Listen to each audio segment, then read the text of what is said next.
The Krethaal called me decorative. I only know this because Ambassador Pelling told me afterward, in the tone she uses when she is deciding whether something is funny or offensive, and hasn't quite landed on either.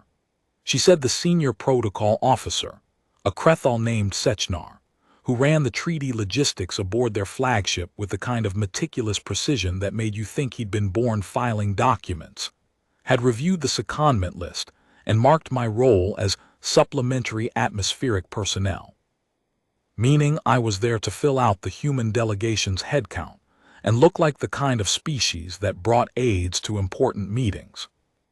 Pelling thought it was worth telling me. I thanked her and went back to reviewing the room layout. My name is Saren Voss. I spent 11 years in the Diplomatic Protection Service before I transferred to the Foreign Outreach Bureau, which is the polite name for the office that handles first contact adjacent negotiations with species we've already met but are still figuring out. The transfer was lateral in pay grade and roughly vertical in stress. I took it because the work was interesting, and because 11 years of standing very still in very tense rooms had given me a particular set of habits that turned out to be useful in contexts nobody had anticipated. The Protection Service is not a glamorous posting. People have a version of it in their heads that involves standing at attention in dress uniform outside formal events, which is part of it, but the larger part is the quiet, unglamorous work of being the person in the room who is not at the table. You watch. You maintain awareness. You build a running picture of the space you're in, the geometry of it, the sightlines, who is where and what they are doing and how what they are doing has changed from 60 seconds ago. You do this for hours sometimes, for days, for the length of an extended diplomatic visit or a summit that runs longer than scheduled, because the parties found something worth staying for. You get very good at being in rooms without being noticed, and you get very good at noticing everything. When I transferred to the Bureau, I was told that my protection background would be an asset in negotiations where the physical security situation was unfamiliar. What I found in practice was that nobody in the Bureau thought much about physical security in unfamiliar situations, because the Bureau's working assumption was that things would be fine unless there was specific intelligence suggesting otherwise, and specific intelligence almost never suggested otherwise until it was already too late to be useful. I did not say this to anyone at the Bureau. I kept my own incident notes, walked the rooms I was given access to, and sat in the back rows at meetings. Nobody found this unusual. The back row is where aides sit. The Krethaal were the fourth species we'd brought into formal treaty discussions, and the fifth if you counted the veteran, who had declined to continue talks after the second session, and sent a very polite message about needing more time to consider their position, which everyone in the Bureau read as a no and nobody said aloud. The Krethaal were different. They were serious, organized, and deeply interested in the resources the treaty would open to them, not in a predatory way, but in the way of a species that had been doing very careful calculations for a very long time and had decided that cooperation was the more efficient path. Their opening offer had been remarkably well structured. Ambassador Pelling had described it as almost suspiciously reasonable. What the Krethaal were not, as far as I could tell in the 2 weeks leading up to the summit, was particularly interested in humans as a security concern. This was understandable. The Krethaal were larger than us, not enormously, but meaningfully, in the way that makes a species feel that physical threat from the smaller party is a manageable calculation rather than a genuine variable. They were chitin-plated across the upper body, not armor exactly, more like a natural structural layer that ran from the shoulder blades up across the back of the neck and wrapped partially around the lateral ribs. It gave them a silhouette that looked, from the side, like someone wearing a narrow carapace under their clothing, which was approximately correct. Their hands were four-fingered, wide, and strong.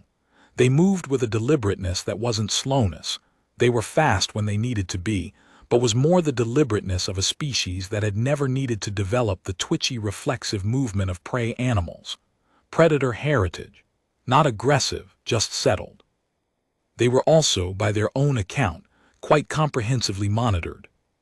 The Krethaal, which was the class of vessel we'd be meeting aboard, ran a threat assessment grid that covered every cubic meter of the primary conference spaces, cross-referenced 17 different biometric signatures per individual, updated its read on everyone in the room 40 times per second, and had been designed by a team of Krethaal systems engineers who had spent approximately 3 of their long, thorough careers improving on an already excellent predecessor. They were proud of it. The pride was not obnoxious.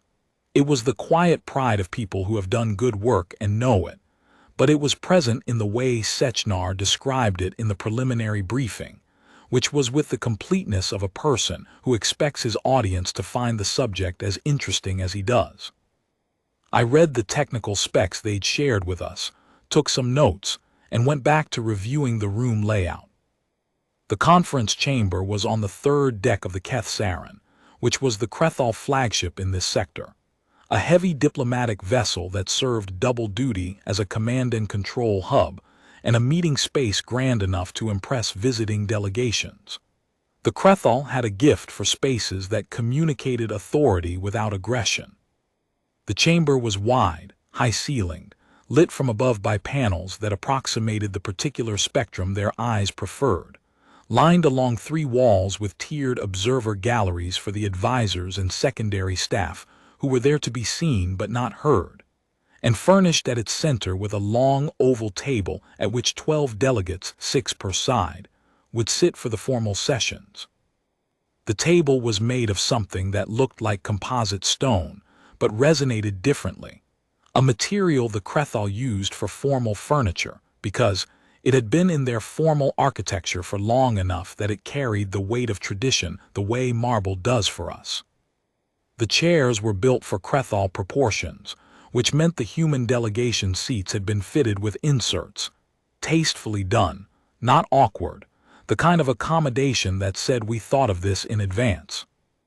Ambassador Pelling and her 5-person primary team would sit at the table.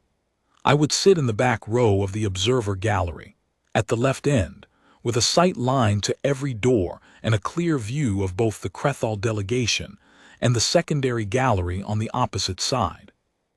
Krethaal, who managed these logistics with the energy of a man who considers room assignments to be a moral matter, had been very precise about where each member of the human delegation would sit.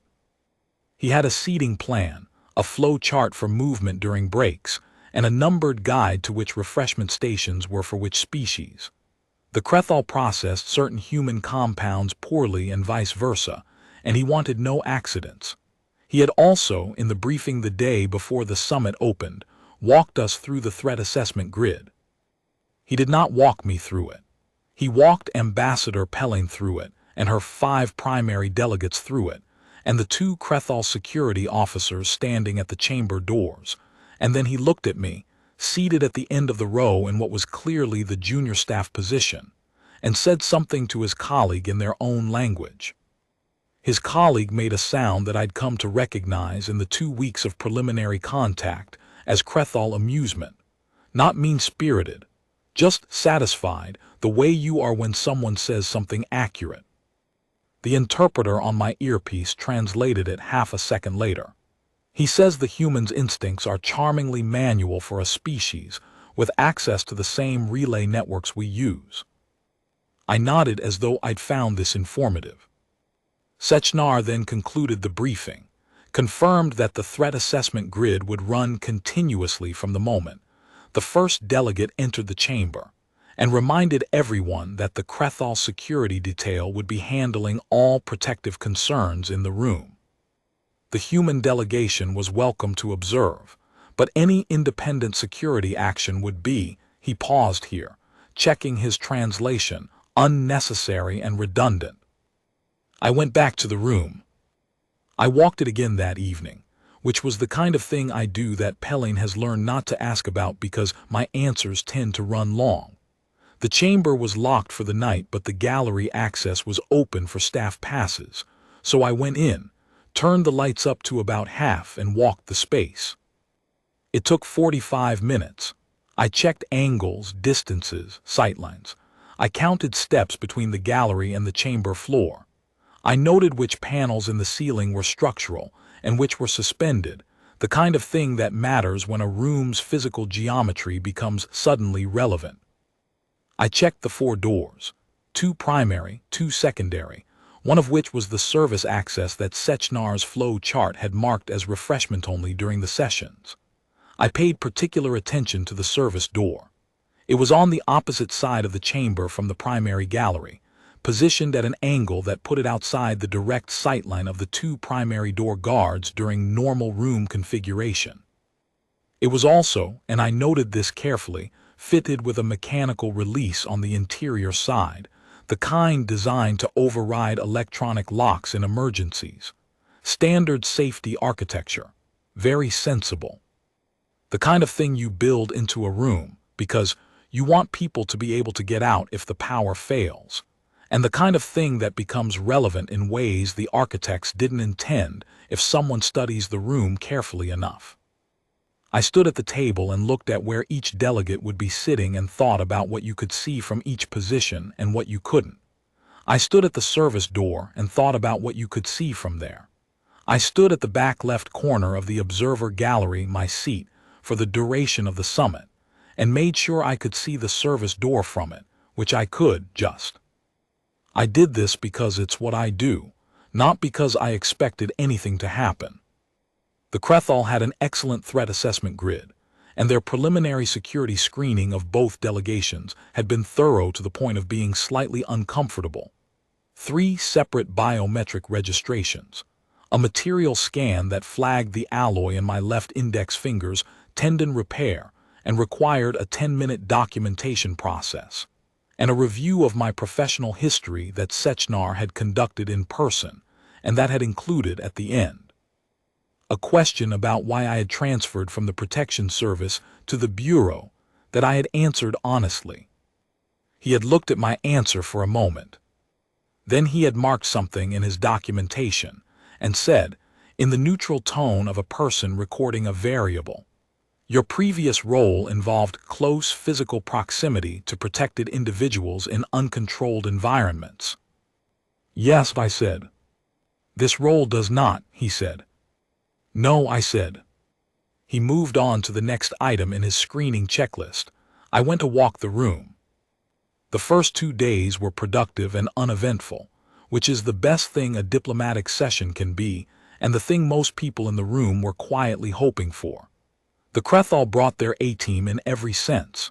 Their delegates were articulate, prepared, and clearly authorized to actually decide things rather than simply receive information and carry it back to someone else. Their lead delegate was a figure called Marath Sen, who had the quality common to the best negotiators of any species.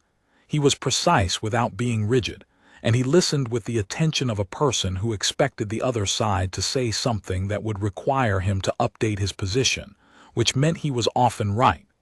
Pelling was in good form. The language interfaces worked.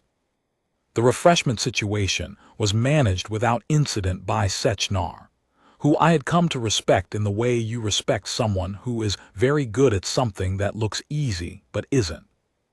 I sat in the back row of the gallery, left end, and watched.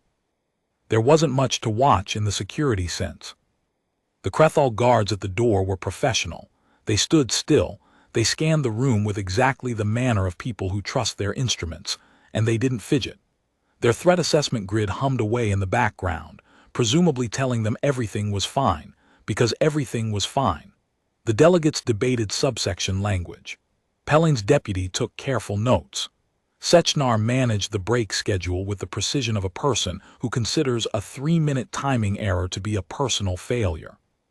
In the evenings, I updated my room notes and sat with the floor plan and thought about nothing in particular, which is a thing I learned to do in the protection service, a kind of structured not thinking in which you let the day's observations settle without forcing conclusions from them. Most of the time you conclude nothing, because most of the time there is nothing to conclude. This is the correct outcome. You maintain the picture and you wait. On the 3rd day, the secondary delegation arrived. This was the part of the summit I had been briefed on, but that the briefing had, in retrospect, underweighted. The formal treaty was between the Human Diplomatic Mission and the Krethaal Federation, but the Krethaal's internal structure meant that a second tier of representation was standard practice for agreements of this scope. The Harathsen were a Krethaal subordinate polity, not subordinate in a demeaning sense, but in the sense of a distinct regional authority with its own voice in interspecies agreements that affected their trade routes. They had sent a 3-person observer delegation who would sit in the secondary gallery and have speaking rights during the afternoon session. I had read the briefing on the Harathsen. I had found it adequate but thin. The Bureau's file on them was recent. They had only come into contact with human diplomatic channels 14 months ago, and it had the texture of a document written by people who were working fast and were fairly confident things would be straightforward. There were no flags, no concerns noted, no specific intelligence suggesting anything beyond a routine secondary observer presence. The file had been compiled by a bureau analyst I'd never met, and it was thorough in the ways that files compiled from external sources are thorough. Good on background, culture, formal political structure, and thin in the ways that files compiled from external sources are thin, which is on the specific individuals involved, and what those individuals might want from a meeting beyond what the official documentation said they were there for. I made a note of the thinness. I didn't do anything with the note. I went to my seat. The Harathsen lead observer was a figure called Venorath. He was larger than the Krethaal delegates, broader through the upper body, and he moved with the quality of a person who is accustomed to being the most important thing in a room, and is annoyed when this is not immediately recognized. He arrived for the third-day session 12 minutes after the scheduled start time. Sechnar's expression from where I was sitting was a study in Krethaal restraint. Sechnar did not say anything. He updated his timing log and restarted the session flow from the point of delay, which was the correct response, and which I suspected cost him something. Venorath took his seat in the secondary gallery. His 2 attendants sat on either side of him. The session resumed. For the first hour, everything proceeded normally. Venorath observed with the energy of someone who was not particularly interested in what they were observing, but felt they should appear to be. His attendants were still. Sechnar, who had been managing the session flow from a station at the back of the primary floor, moved between his notes and his monitoring panel with the quiet efficiency I'd come to expect from him. I watched the room. There is a thing that happens in rooms where something is about to go wrong. It is not dramatic. It is not a feeling, exactly, or if it is a feeling, it's one that's been trained so thoroughly into the background of your attention that you don't experience it as sensation, just as information arriving slightly before you've consciously processed it. A shift in weight distribution. A change in the quality of someone's stillness. The difference between stillness that comes from calm and stillness that comes from preparation. A breath held a fraction of a beat too long. I noticed it in Venorath, left attendant at approximately 11 minutes into the second hour of the morning session. The attendant, I didn't have a name, only the generic secondary observer, Harathsen delegation, position 2 from Sechnar's seating chart, had been still in the way that people are still when they're not particularly engaged. Not alert, not watching anything with focus, just present. A kind of low-energy presence that takes up space without filling it. I'd been registering it since the session started in the way you register background conditions. It was data, filed and running, not prioritized. This changed. The change was subtle enough that I would not be able to describe it to you in a way that would make sense if you hadn't spent 11 years learning what it looks like. The posture was the same. The hands were in the same position. The face was turned in roughly the same direction, but something in the quality of the attention had shifted from ambient to specific, from passive to targeted. Like the difference between a camera sitting on a table and a camera that someone has picked up and is about to aim. The hardware looks identical. The intention is completely different. I put both feet flat on the floor. This is the first thing. Both feet flat, weight balanced, the body ready to move without appearing to be ready to move. You don't lean forward. You don't change your expression. You don't do anything that telegraphs that you've noticed something, because if you've read the situation correctly, you do not want anyone in the room to know you've read it, and if you've misread it, you don't want to have made a scene about nothing. You make yourself ready, you watch, you wait for the next piece of information. 11 years of the protection service teaches you a specific economy of motion under uncertainty. You don't do things dramatically. You don't stand up. You don't draw attention to yourself. You don't announce what you're thinking. The next piece of information will tell you whether you're reading correctly or whether you've been sitting in a quiet room for 3 days and have started seeing patterns in nothing. In my experience, the ratio is about 3 false reads to every real one. This is acceptable. The alternative is missing the real ones. The next piece of information arrived 40 seconds later. Venoreth leaned forward and said something to Sechnar's monitoring officer in a tone that was not the tone you use when you have a procedural question. It was the tone of a challenge dressed as a question, the kind of thing that, in every species I'd encountered, had the same signature. I am saying words that sound reasonable, but my actual purpose is to see how you respond. Whether the response I'm looking for is a certain piece of information, or a certain direction of attention, or simply the removal of attention from somewhere else, the signature is the same. You can learn it in any language. Sechnar's monitoring officer looked up from her panel, said something back, and Venoreth said something further, pressing the exchange slightly, the way you press something when you need it to last a few seconds longer. What happened next was fast, and I want to be precise about the sequence, because the Krethaal security report asked me to walk through it 3 times, and I want to make sure I'm consistent. Venoreth's left attendant produced an item from inside their outer garment. The item was small, palm-sized, and I couldn't identify it in the instant it appeared. What I could identify was the response it triggered, because the Krethaal threat assessment grid saw it at the same instant I did, and the grid did what it had been designed to do. The chamber went into containment protocol. If you've never been in a room when a Krethaal containment protocol fires, the experience is difficult to describe fairly. The lighting shifted to an emergency register, not dark, but red-shifted, cool, with a quality that said urgency without screaming it. The 4 doors sealed. An alert tone came through at a frequency that I was told later is specifically calibrated to trigger the Krethaal equivalent of a startle response, a rapid heightening of alertness. The 2 door guards moved immediately, exactly as they'd been trained, toward the source of the alert, which the grid was broadcasting as the secondary gallery, secondary observer row, position 2. Both guards moved toward Venoreth's attendant, because that was where the grid said the anomaly was, and the grid was right. The item had come from position 2. The threat signature was at position 2. Position 2 was where the problem was. They moved fast. They moved well. They moved directly away from the service access door. I was already off my seat. The delegates at the table were doing what the protocol said to do, which was stay seated and wait for clearance, which is the correct response when you are at a formal negotiating table in a room with a sophisticated threat assessment system. Pelling had her hands flat on the table and was looking at the door guards, not panicked, just waiting.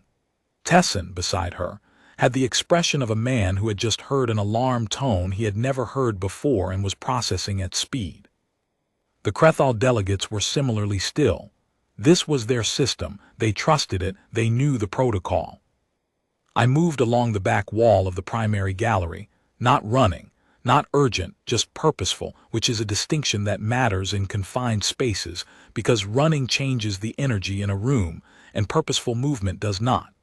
A person moving purposefully through a room is barely visible. A person running is visible to everyone. I reached the end of the gallery.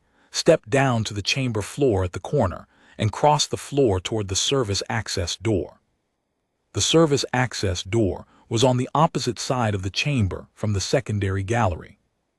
It was the refreshment-only entrance, the one Sechnar's flow chart had marked with a footnote about timing, the one that was supposed to be locked from outside during sessions, but that I had noted, on my walkthrough of the space 48 hours earlier, had a mechanical release on the interior side that would override the electronic lock in the case of a containment protocol event.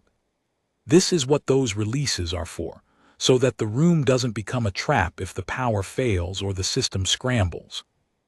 And that was positioned at an angle from the door guards that, in the current configuration with both guards moving toward the secondary gallery, was entirely unobserved.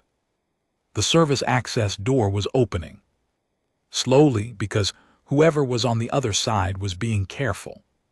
Which told me several things. Fast entry means you've committed, you've decided the situation is in your favor, and you're moving to capitalize. Slow entry means you're uncertain, you're managing risk, you're listening to the room before you commit. Slow entry also means you haven't yet determined whether anyone inside is watching the door.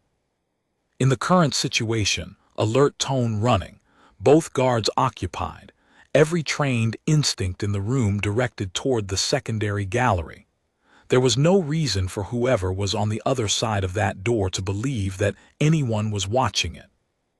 I got to the door 2 seconds before it finished opening. What happened then was brief and not particularly interesting to describe. The person on the other side was not large, which I had calculated as likely based on the gap the door was making. Large individuals open doors differently, take more space when entering, displace air differently. The person on the other side was not expecting me, which I had calculated as certain based on the fact that the grid had sent both security officers the other way, and everyone else in the room was either a delegate frozen in their seat or a Krethaal security system, processing an alert about a different location. I put my hand on the door frame and leaned into the gap, which blocked the entry without escalating the situation into something physical, mostly, and I looked at the person on the other side, who looked back at me. They were holding something, not a weapon. A data device, compact, the kind designed for very fast access to a specific kind of system. I didn't need to know exactly what kind to know what it was for. You don't bring a data device to a treaty summit through a service door with a planned approach during a containment event, because you want to look at documents you could have requested through official channels. I said quietly, no. One word, not threatening, not a command, just declarative. The way you say it when there isn't room for a longer conversation, and both parties understand the situation well enough that a longer conversation would be redundant. The person on the other side looked at me for a moment. Then they looked past me at the room, the red-shifted lights, the alert tone, the 2 Krethaal security officers moving hard across the space in the other direction, the delegates at the table who had not moved because the protocol said stay seated, and the protocol was, in fact, working correctly, and then they looked back at me. Then they stepped back from the door. I held my position until I heard them moving away, which took about 8 seconds and ended with the sound of footsteps in the service corridor going in the direction of the external lift, unhurried, because hurrying in a corridor during a containment event generates attention, and whoever this was had been careful enough to enter slowly. Then I closed the door, not loudly. Then I went back to my seat. The containment protocol ran for another 4 minutes and 20 seconds before the grid rebooted and cleared to green. The item that Venoreth's attendant had produced turned out to be a calibration device, a piece of equipment that the attendant, according to the post-incident report, had been required to bring to a medical appointment earlier that morning and had forgotten to leave at their quarters. The grid had flagged it as an anomaly because its material composition was on a watch list for a class of instrument that the Krethaal Security Division monitors for reasons that were not shared with the human delegation. It was not, in any operational sense, a threat. The whole thing had been an accident, which meant the person on the other side of the service door had acted on the assumption that a routine calibration device would create a reliable 4 to 6 minute window in which both security officers would be occupied, the grid would be processing, and the service access would be reachable unobserved. They had planned for the specific configuration created by a specific type of false positive alert. Whether the attendance calibration device had been anticipated, arranged, or simply identified in advance as a likely grid trigger, I didn't know and never fully determined. Either way, the plan had been good. It had accounted for the grid. It had accounted for the guards. It had not accounted for a human aide in the back row of the gallery, who had walked the room on her own time, and had spent 11 years learning to read the quality of a person's stillness. Ambassador Pelling told me later that the containment incident had taken her completely off guard. She'd had no idea what I was doing when I left my seat and crossed the floor. She said she'd thought I was moving toward the refreshment station.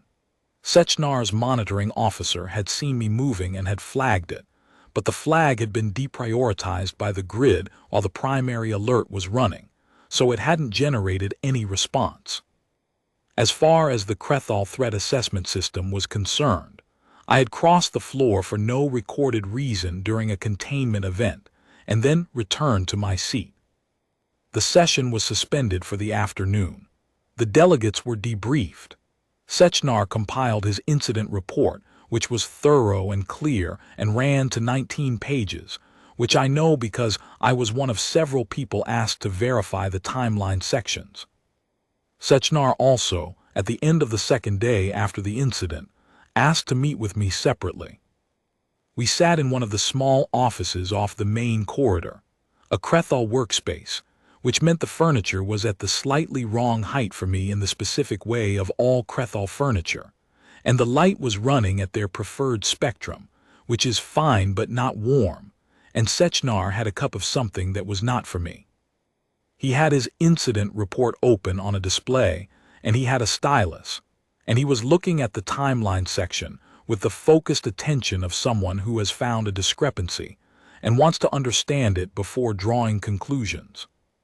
He said, in the careful interspecies standard that the interpreters had calibrated over the previous 2 weeks, "You moved before the alert tone completed its first cycle." Not a question. He'd reviewed the logs. He knew when I moved. I said yes. He made a mark with the stylus. He looked at the display for a moment. Then he said, "The grid had not yet broadcast a threat location when you began moving toward the service access." "No," I said. He looked at me. His eyes were the compound type, not what you'd call expressive in the human sense, but I'd gotten reasonably good at reading Krethaal facial attention over 2 weeks, and what I was reading now was something that had no equivalent in the dismissive amusement register I'd seen from him in the first briefing.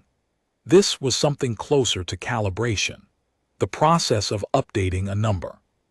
He said, "How?"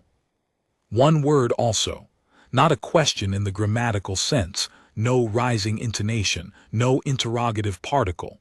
Just a word that meant, explain the variable I have not accounted for. I thought about how to say it.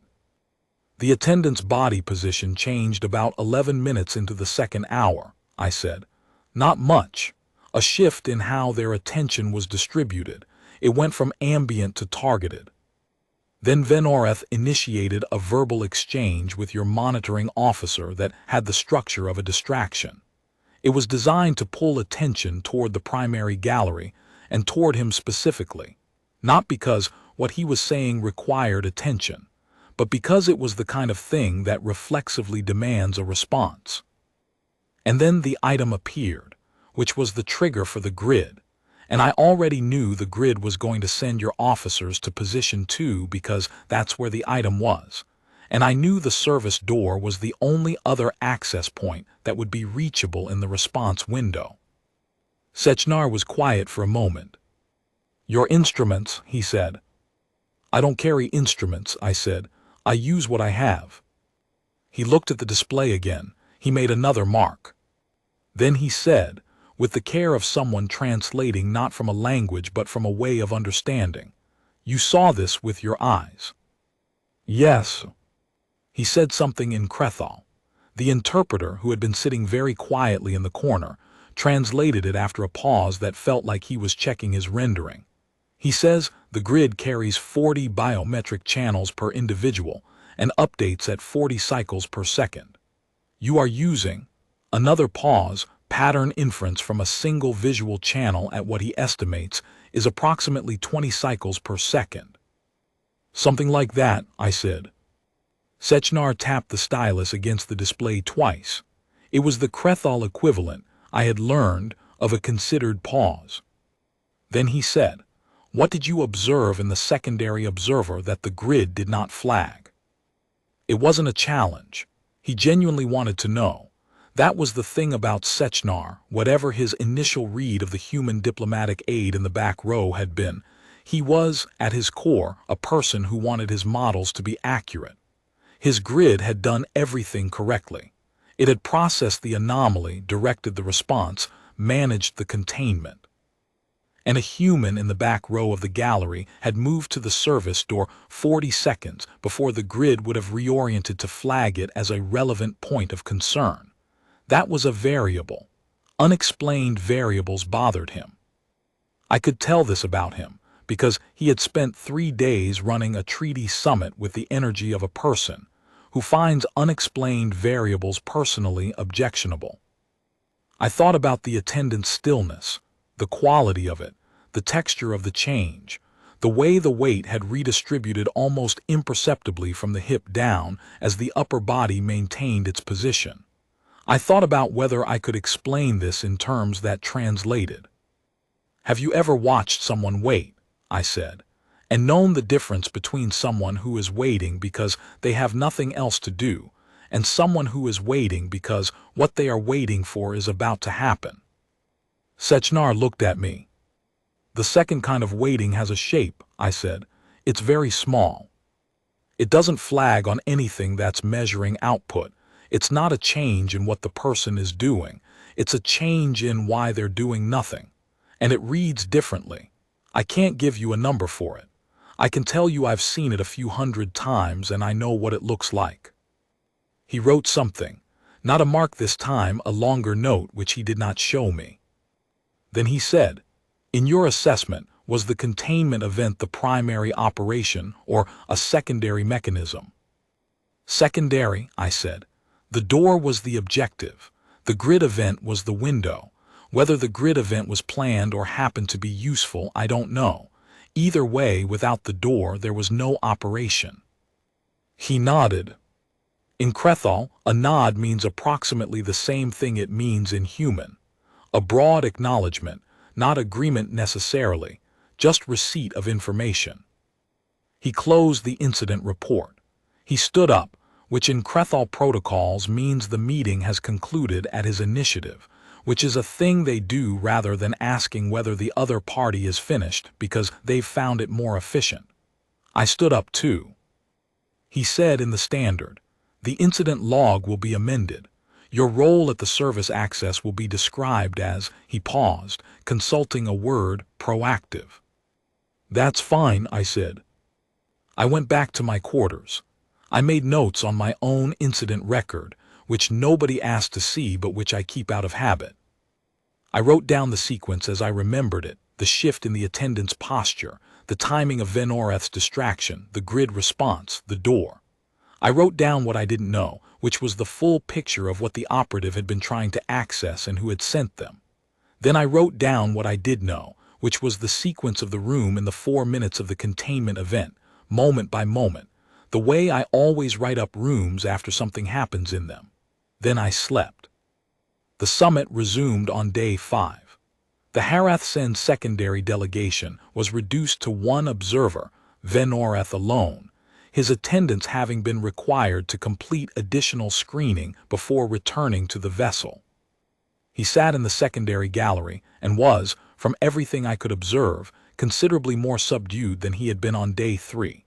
Whether this was because he knew what had happened at the service door, or because the additional screening had communicated to him that the Krethaal Security Division was not in a relaxed mood, I couldn't determine. Sechnar's session management was, if possible, slightly more meticulous than before. The refreshment timing was flawless. The language interfaces held. The treaty framework moved forward at a pace that Pelling described, in her end-of-day summary to the Bureau, as encouraging. I sat in the back row of the gallery, left end, and watched. The service door was now covered by a Krethaal security officer during sessions. This was not formally announced. It was simply there on day 5, a figure stationed at the door, professionally still, running whatever the Krethaal equivalent of ambient awareness is. Sechnar had made the assignment without mentioning it to anyone in the human delegation, which I found efficient. He had also, I noticed, slightly adjusted the angle of his monitoring station so that the service door was within his own sightline. Small changes. The kind of changes you make after a variable turns out to be real. On day 6, one of Pelling's primary delegates, a man named Tessin, the Bureau's chief technical advisor, who had been doing the detailed work on the resource access provisions, and who had the energy of a person perpetually surprised by how complicated things are, fell into step with me during the mid-morning break and said, in a tone of genuine curiosity, "What were you doing on day 3? I said, walking to a door. Tessin looked at me. He was not an unintelligent person, but he had spent most of his career in rooms where the action happened at the table, and the things that happened at the edges of those rooms had not historically required his attention. "The guard who's at the service door now," he said, "that wasn't there before." "No," I said. He thought about that for a moment. Then he said, "Were you worried something was going to happen?" "Not worried," I said. He waited. I didn't add anything. He made the face of someone who has decided that the answer is complete even though it doesn't feel complete. We went back to the session. On day 8, Sechnar found me in the corridor outside the gallery before the morning session and walked with me for about 30 meters, which is not a Krethaal custom. They don't generally use corridor time for conversation, preferring scheduled interactions with a clear agenda. I noticed this and said nothing, because the Krethaal fills silence differently from humans, and Sechnar specifically seemed to be one of those people who thinks more clearly when the other person is not prompting. He said after the 30 meters, "The incident report has been filed. The classification of your role has been revised." "All right," I said. "From supplementary atmospheric personnel," he said, with the tone of a person reading something they did not write, "to primary protective asset, close quarters, supplementary to grid coverage." "That seems right," I said. He said, "You should know that this is not a category that previously existed in our delegation support taxonomy." "I understand," I said. We reached the chamber door. Sechnar paused there, and I paused with him, and he looked at the door for a moment in the way of a person assembling a thought. "The grid," he said, "would have reached the service access door in an estimated 90 to 100 seconds after reorientation, had the primary alert not required full processing capacity." "Yes," I said. "Your transit time to the door from the gallery was approximately 14 seconds. "I didn't time it," I said, "but that sounds right." He looked at me. That calibration expression again, the one that had no equivalent in the earlier dismissive amusement register. The one that looked like a very organized person encountering a variable that does not fit any of their existing categories and deciding, quietly, that the categories require revision. "90 seconds is a large gap," he said. 90 seconds can be a large gap," I said. "It depends on what happens in it." He thought about this. Then he nodded, which meant receipt of information, and opened the chamber door, and we went into the 8th session of the summit. The treaty framework was initialed on day 11. The formal signing was scheduled for 60 days out, pending review by the relevant authorities on both sides, which is standard, and which nobody in the room expected to produce any surprises.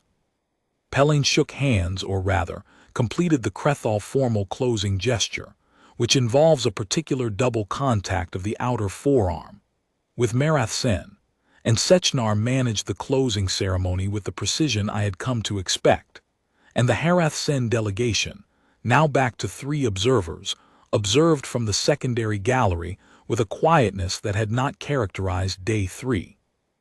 At the closing reception, which the Krethaal held in the forward observation lounge, a genuinely beautiful space, wide windows across 3 sides, the planet below turning slowly in the light, Sechnar found me near the refreshment array I was not eating from and stood beside me for a moment. He was holding a display tablet. He turned it toward me. It was the finalized incident report. The amendments section at the end was brief. I read it. The Krethaal Security Division's standard incident taxonomy had, apparently, not previously included a classification for human close protection methodology. The amendment created one. It was 3 lines in the Krethaal formal bureaucratic register, which the interpreter had rendered in the margin. Manual observation methodology, defined as single-channel visual and behavioral pattern assessment conducted without instrument support. Assessed effective in threat-ambiguous environments. Recommended for integration into supplementary security, planning for multi-species diplomatic operations. Below it, in Sechnar's notes section, a single line that was not part of the formal report. Grid coverage gap, service access 90 seconds, human asset coverage gap, nil. I read it twice, then I handed the tablet back to him. "You didn't have to show me that," I said. "No," he said. "I thought you might want to know the classification exists." "I do," I said. "Thank you." He inclined his head, acknowledgement, and perhaps something else, and then went to manage the refreshment timing, because the evening wasn't over and he had a schedule to maintain. I stood at the window and watched the planet turn. I thought about 11 years in the protection service. I thought about walking rooms in the dark, counting steps, noting which panels were structural and which were suspended. I thought about the particular quality of a person's stillness when they are waiting for something to happen, and the way you learn to read it not because anyone teaches it to you, but because you've been in enough rooms where missing it would have mattered. I thought about Sechnar and his grid, and his 40 biometric channels per individual at 40 cycles per second, and the 90-second reorientation gap. I thought about the service door and the 14 seconds. Tessin came and stood beside me. He was in a good mood. The technical provisions had come out well, and he'd had something from the Krethaal refreshment array that agreed with him, which he mentioned twice. He said, "Good summit." "Yes," I said. He looked out at the planet. Then he said, with the slightly tentative quality of a man who has been thinking about something for several days and has decided to say it, "On day 3, when you crossed the floor, did you know?" I thought about it. "I knew what I saw," I said. "I went to find out if it meant what I thought it meant." He looked at me, and it did. "Yes." He was quiet for a moment. The planet turned, he said, and you just looked at him, at the attendant, and knew. "I saw something change," I said. "The change had a pattern I recognized." "I did what you do when you recognize a pattern." He nodded slowly, and Sechnar's grid missed it. "The grid caught the item," I said. "The grid did what the grid is for. It correctly identified the anomaly, correctly directed the security response. It did everything right." Tessin thought about that, but I didn't say anything. "The door," he said. "The door," I said. He looked out at the planet for a while. Then he said, not dramatically, "You were in the protection service." 11 years, I said. "And now you're—" "A diplomatic aide," I said. He was quiet. Then, supplementary atmospheric personnel. "That was the original classification," I said. He almost laughed. Not quite, he was still processing, but almost.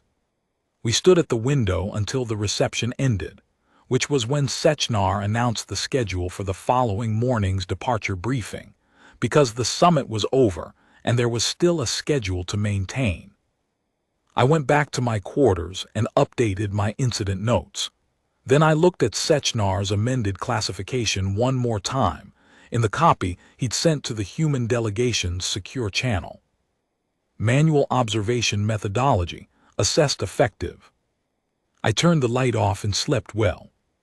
3 weeks later, back at the bureau, I received a request from Sechnar, routed through Pelling's office, formally, because the Krethaal prefer formal channels for official communications, and this was apparently official. The request was for a technical summary of human close protection methodology, as it applied to multi-species diplomatic environments, with particular attention to what he called non-instrument behavioral pattern assessment, for inclusion in the Krethaal Security Division's supplementary planning documentation for future interspecies summits. The covering note said, in the careful interspecies standard, this division wishes to ensure that our coverage frameworks account for methodologies currently outside our instrument parameters. Your methodology identified a coverage gap that our grid reorientation sequence would not have closed in the available time. We are revising our supplementary planning accordingly. Below that, a single additional line, in the dry precise register of a Krethaal security official writing something that was not quite standard report language. The grid coverage gap remains under review. Human asset methodology has been noted as a useful complement to instrument coverage in threat-ambiguous, multi-agent, enclosed environments. I read it 3 times. Then I wrote the summary he'd asked for. 14 pages, clear and plain, no jargon where plain language would do, because Sechnar was a person who valued precision and I respected that. At the end, I added a single line. The methods described here require no instruments. They require time, attention, and familiarity with the patterns of how people hold themselves when they are about to do something. This is not a technology gap. It is a different kind of coverage. I sent it through the formal channel. Sechnar's acknowledgement came back 40 minutes later. It was 1 line. Received and noted, classification retained. I filed the exchange, put the kettle on and went back to work. The Bureau formally noted the exchange in the interspecies liaison file, under a section heading that one of the senior analysts had titled Supplementary Capability Recognition, Krethaal Security Division, which is the kind of heading that exists in a file nobody reads until something makes them go looking. Pelling mentioned it in her debrief to the division director as a positive outcome, which it was. The director nodded and said it was good work. I was back on secondment scheduling within the week. There is a version of this that ends with a promotion, or a commendation, or at minimum, a formal acknowledgement from someone in the Bureau's senior structure that what had happened at the service door on day 3 was something other than an aide walking across a room for reasons that hadn't registered in the grid. That version did not occur. What occurred was that the incident went into the file. The classification existed in the Krethaal's documentation, and I went on to the next posting with the same title I'd had before. This suited me. The work is not about recognition. The work is about the room. I've thought about Sechnar's question occasionally since then, the one he asked when he came to find me in the corridor on day 8, the question he was really asking under the thing he actually said. He had reviewed the logs. He had the grid data, 40 channels per individual at 40 cycles per second, and somewhere in all of that data, there was nothing that corresponded to what I had seen in the attendant 11 minutes into the 2nd hour of the morning session on day 3. The change I'd observed wasn't biometric in any sense the grid was measuring. It wasn't a change in heart rate or surface temperature or galvanic response or any of the 17 other parameters the grid tracked. It was a change in the quality of a kind of stillness, and the grid does not measure qualities. It measures quantities. This is not a criticism of the grid. The grid is excellent. The grid works exactly as described, and it does things I cannot do. It processes 17 biometric streams simultaneously. It does not get tired. It does not become complacent. It does not walk away from its post because a nearby alert sounds more urgent. There is no version of me that outperforms the grid on those dimensions, and I do not claim otherwise. What the grid does not do is recognize what it looks like when a person is waiting for a specific thing to happen, as distinct from waiting for nothing in particular. It doesn't flag the distribution of weight through a set of legs that are ready to move. It doesn't catch the microcontraction of muscles along a rib cage settling into a breath that is slightly too controlled for someone who has nothing on their mind. These are not numbers. They are patterns, and they are patterns that you learn to read in your body before you learn to read them in your head, which is why I could tell you that something had changed in that attendant 11 minutes into the session, but I could not tell you at the time, in real time, what specifically had changed. I just knew. And then I waited for the next piece of information. I know what it will sound like to certain people, the kind of people who work with instruments and data and quantified outputs, who have spent their careers building systems that are reliably, reproducibly right, who have very good reasons to trust their systems and very little patience for things that can't be expressed as variables. It will sound like intuition. It will sound like a story someone tells after the fact to explain a lucky guess. Sechnar didn't think it was a lucky guess. He was too precise a person for that. He had reviewed the logs carefully enough to establish that I moved before the grid had even generated a threat location, which meant I hadn't been responding to the grid. I had been operating on something the grid wasn't tracking. He found this interesting rather than dismissive, which is one of the things I came to respect about him. He wanted to understand the variable. He didn't want to explain it away. He also, I noticed, had not updated the secondary gallery coverage protocol after day 3.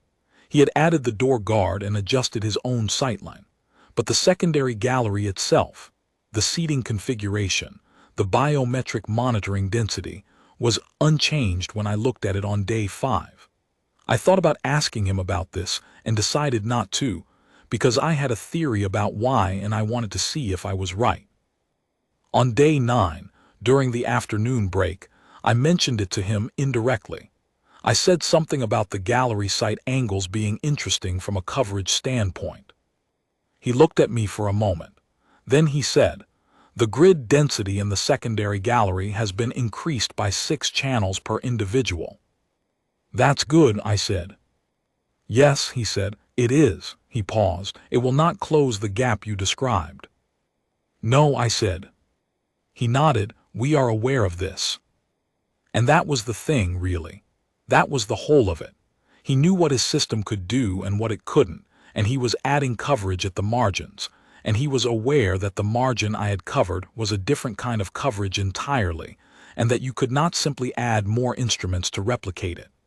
He was, in his own precise way, sitting with an unsolved variable. A person who trained as I had trained, stationed in that gallery, watching that room, that was a category his planning taxonomy had not previously included. And now it did. I thought about the first briefing. The human's instincts are charmingly manual. His colleague's amusement. Sechnar's footnote on the seating plan. Supplementary atmospheric personnel. I thought about the service door, and the 14 seconds and the gap of 90. There is a thing the protection service teaches you, late in the second year, that they never write down anywhere. It's not in the training materials and it's not in the assessment rubrics, and I've never heard an instructor state it plainly. But every competent officer absorbs it eventually from the environment of the work itself, from the accumulated weight of the rooms you've stood in, and the things you've noticed, and the moments when noticing made a difference. The thing is this: the room does not know about your instruments. The room is what it is. The people in the room are what they are. The angles, the distances, the doors, the ceiling panels, the quality of someone's stillness, these exist independent of your ability to measure them. The grid measures what the grid measures. The human eye sees what the human eye sees. Neither one is complete. Neither one is the room.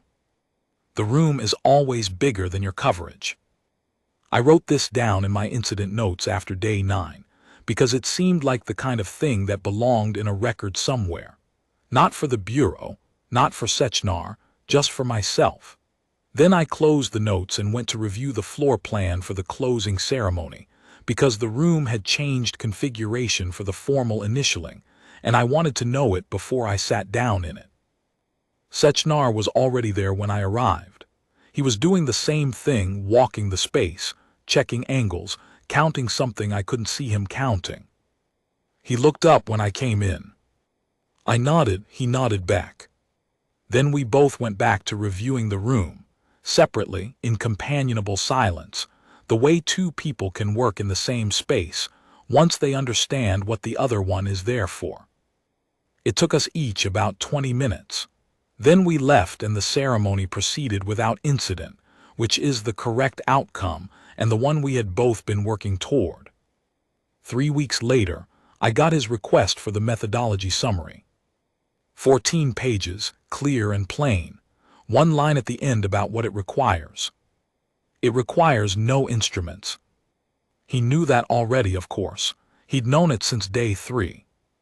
But I think he wanted it on record, officially in the supplementary planning documentation, in the Krethaal Security Division's taxonomy, where it would be read by people who had not been in the room, because the way you make sure something gets accounted for is to name it. Give it a classification. Put it in the file.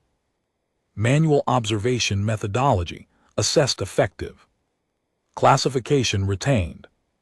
I filed the exchange, put the kettle on, and went back to work. There was another summit coming up. New species, new vessel, new room. I'd need to walk it before the session started. I always do.